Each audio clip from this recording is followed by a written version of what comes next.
Hi, and thanks for logging on to the Daily Dvar, and here's a brand new halacha for you, and it's for Monday, the second day of September. Here we go. I want to remind you about a halacha that's going to apply this Wednesday, Erev Rosh Hashanah. It's called Eruv Tavshilin.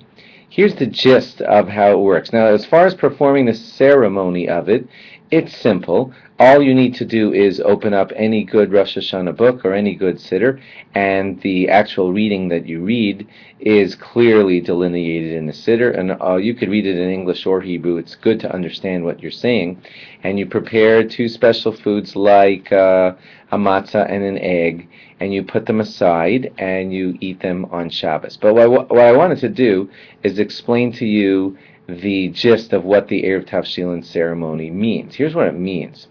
You see, on Friday afternoon, because we're going to have 3 days of Yom Tov, if you're outside of, no, that's everybody.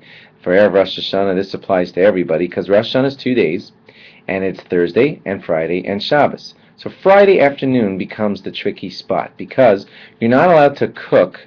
You're allowed to cook on Yom Tov for Yom Tov needs, but you're not allowed to cook on Yom Tov for the need of Shabbos. You're only allowed to cook on Yom Tov for Yom Tov.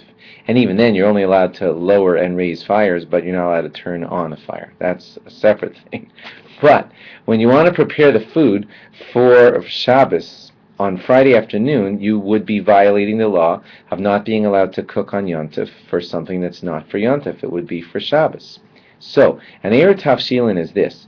It's the basic setup where you say, I've really prepared my cooking for Shabbos already. I do it with the Erev Tavshilin on Wednesday afternoon. I've done my Shabbos preparation. On Friday afternoon, if you see me doing any more cooking, it's really just an additional little touch-up to the main cooking that I've halachically begun on Wednesday afternoon. And then, because of that legal loophole, you're allowed to continue with your cooking on Friday afternoon, because the main beginning ceremony of it began on Wednesday afternoon when you arranged your Erev Tavshilin. Hope that makes sense. If, for whatever reason, you forget to arrange an Erev Tavshilin for yourself, you would still be allowed to cook on Friday afternoon for Shabbos, because many of the people and the big rabbis of your community will say the Erev Tavshilin ceremony, and they'll say this is for me, and it's for all other Jews that live in this city. It's still better if you get it right and say it for yourself, but if you slip up and forget, a lot of rabbis say in their prayer that they're doing this for you, also included in their Erev Tavshilin, so you're kind of sort of covered. Now that was a fast explanation, just a cursory look at Erev Tavshilin. Of course, if you wanted to study it in depth, you should speak to your local Orthodox rabbi about it. But now you know the basics. Thanks for logging on, and log on again tomorrow for more. Bye.